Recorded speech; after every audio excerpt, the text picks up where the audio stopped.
अब क्या होने जा रहा है इस केस के अंदर?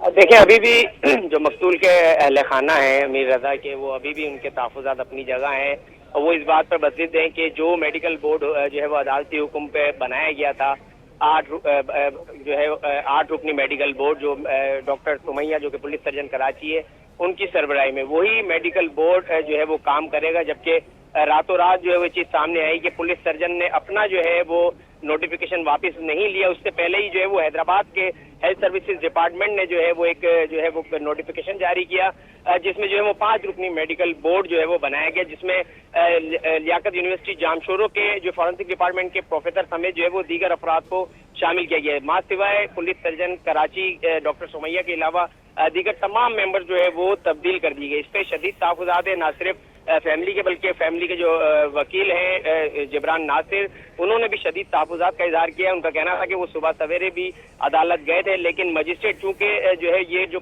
तमाम तर कार्रवाई है कब्र कुशाई की और पोस्टमार्टम की, दोबारा पोस्टमार्टम किए जाने की, वो मजिस्ट्रेट की निगरानी में ही होगी, तो मजिस्ट्रेट अदालत में नहीं थे बल्कि वो यहाँ के लिए वहाँ से रवाना हो गए। यहाँ पर अभी तक मेडिकल बोर्ड जो है वो पहुंचा नहीं है। अलबत्ता जैसे ही अगर यहाँ पर मजिस्ट्रेट आएंगे तो वो यहाँ पर उनसे इस्तदा करेंगे कि इस तमाम तर मामले को जो गैर कानूनी करार देकर ये फैसले किसकी सरपरस्ती में हो रहे हैं, किसको बचाने की कोशिश की जा रही है? और अभी तक जो शवाहिद मिले हैं, चाहे वो उनकी स्मार्ट वॉच से हों या उनके मोबाइल से, जो एनी शाहिदीन या मौके से जो चीज़ें मिली हैं, उसको देख के लग क्या रहा है, ये किसकी तरफ इशारा किया जा रहा है?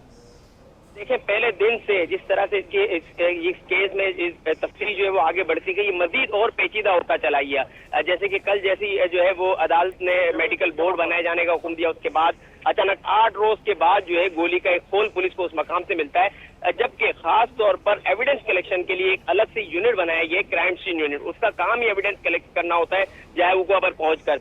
मतलब इतनी गफलत के एक अलहदा यूनिट बनाए जाने के बावजूद 8 रोज उन्हें लगे कि एक जो है वो गोली का खोल तलाश करने में। तो ये तमाम सब चीजें जो है इस वाकये को मजीद मशकूक कर रही है। जो है वो जो कानूनी माहिर है जिब्रान नासिर, उन्होंने भी इसी तरफ इशारा किया कि आज जो है वो 8 रोज के बाद जब गोली का खोल मिल सकता है तो हो सकता है कि कल कोई पिस्तौल भी जो है वो पुलिस लाकर जो है वो पेश कर दे। तो ये तमाम तर मामला जो है वो रोज बरोज मजीद मशकूक होता जा रहा है। इसको मजीद मशकूक बनाने के बजाय जो तरीकेकार के मुताबिक अगर इन्वेस्टिगेशन की जाती तो अब तक ये मामला हल हो जाता, लेकिन पुलिस ने और मेडिकल लीगल डिपार्टमेंट की इनकी आपस की गफलत और चकलिश की वजह से इस मामले को न सिर्फ संगीन बनाया गया बल्कि तशवीश को जो है वो मुतनाज़ा बना दिया गया। अच्छा रजब, पेरेंट्स को किसी पर शकूक व शुबहात हैं या उन्होंने एफआईआर में किसी का नाम नामजद किया है जिसको बचाने के लिए ये सारा प्लान रचा जा रहा है, डिलेट एक्टिव किए जा रहे हैं, या फिर शवाहिद को वहां से हटाने की और नए मैनिपुलेट करने की कोशिश की जा रही है? किसी का नाम दिया है उन्होंने, किसी बड़ी सियासी शख्सियत का, किसी बड़े कारोबारी शख्सियत का, किसी का नाम आया है सामने?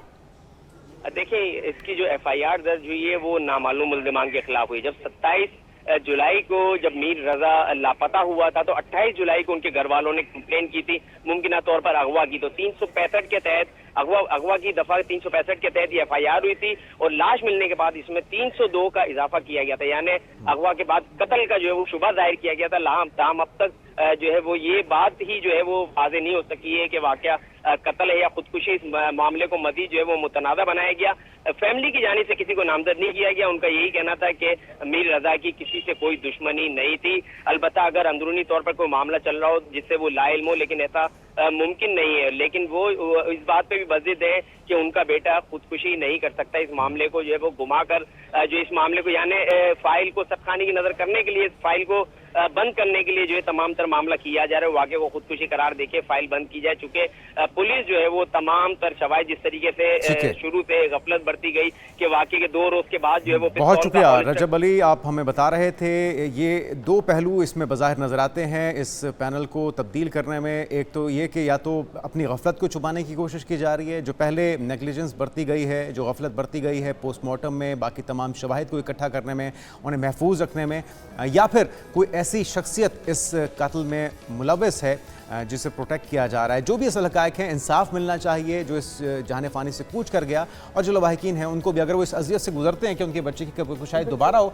तो कम अज़ कम असल हक़ाइक़ तो सामने आने चाहिए। बिल्कुल, और उनकी दादरसी होनी चाहिए। बहुत शुक्रिया। हमारे साथ रजब अली मौजूद हैं। यहाँ पर एक ब्रेक शामिल करते हैं, आप कहीं मत जाइएगा। जब ब्रेक से वापस आएंगे दीगर हम शुरू होंगे प्रोग्राम का हिस्सा। Stay with us.